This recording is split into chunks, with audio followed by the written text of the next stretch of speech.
दोस्तों, तेजस fighter jet की first fly को साल 2001 में कंडक्ट किया गया था और इस फर्स्ट फ्लाई के 23 सालों बाद तक भी तेजस फाइटर जेट का एक भी क्रैश नहीं हुआ था। लेकिन 12 मार्च साल 2024 को हमको हमारे तेजस फाइटर जेट का पहला क्रैश देखने को मिला था और इस क्रैश के बाद कई देशों की तरफ से भारत के तेजस फाइटर जेट के ऊपर सवाल भी उठाने शुरू कर दिए गए थे। जिस समय हमारे तेजस फाइटर जेट का पहला क्रैश हुआ था, उस समय तेजस फाइटर जेट के क्रैश होने के पीछे सबसे बड़ा कारण तेजस फाइटर जेट का इंजन फेलियर बताया जा रहा था। लेकिन इंजन के फेल हो जाने के बावजूद भी तेजस फाइटर जेट काफी ज्यादा स्टेबिलिटी से उड़ान भर रहा था। जिस समय इस क्रैश को लेकर शुरुआती इन्वेस्टिगेशन की गई थी, उस समय यह बताया जा रहा था कि हमारे तेजस फाइटर जेट के अंदर जो फ्यूल पंप लगा हुआ है वो ठीक से काम नहीं कर रहा था, जिस कारण तेजस फाइटर जेट का हमको ये क्रैश देखने को मिला था। लेकिन अब जो इन्वेस्टिगेशन की गई है उसमें बताया जा रहा है कि हमारे तेजस फाइटर जेट का फ्यूल पंप ठीक से काम कर रहा था।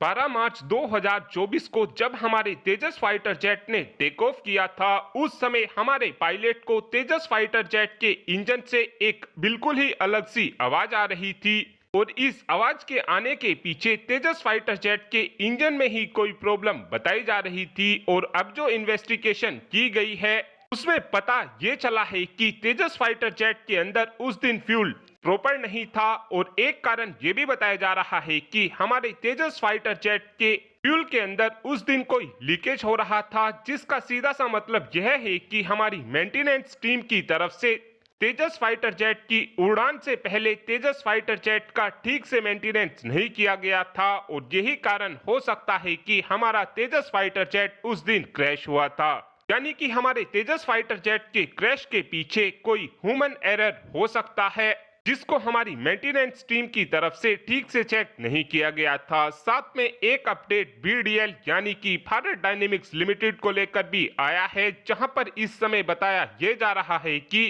बीडीएल की तरफ से Prabha laser beam rider guided missile को अनवील किया गया है। इस मिसाइल का वजन 25 किलोग्राम के आसपास होने वाला है और इस मिसाइल को हम ग्राउंड बेस्ड ट्राइपोड की मदद से लॉन्च कर सकते हैं, जिसका आगे चलकर हमको सबसे बड़ा फायदा यह मिलेगा कि हम अपने इन्फेंट्री कॉम्बैट व्हीकल पर भी इस Prabha laser beam rider guided missile को लगा सकते हैं और इन्फेंट्री कॉम्बैट व्हीकल पर लग जाने के बाद हमारी इस मिसाइल की रेंज भी काफी ज्यादा बेहतर हो जाएगी, क्योंकि हम दुश्मन देशों के पास जाकर इस मिसाइल को दुश्मन देश के ऊपर दाग सकेंगे। साथ में एक अपडेट रशिया और भारत को लेकर भी आया है, जहां पर इस समय बताया यह जा रहा है कि भारत के मीडियम ट्रांसपोर्ट एयरक्राफ्ट के टेंडर में अब रशिया HAL के साथ मिलकर IL-276 एयरक्राफ्ट को भारत को ऑफर करने की तैयारी कर रहा है। रशिया की तरफ से ये ऑफर भारत को इसलिए भी दिया जा रहा है ताकि मल्टी बिलियन डॉलर की डील को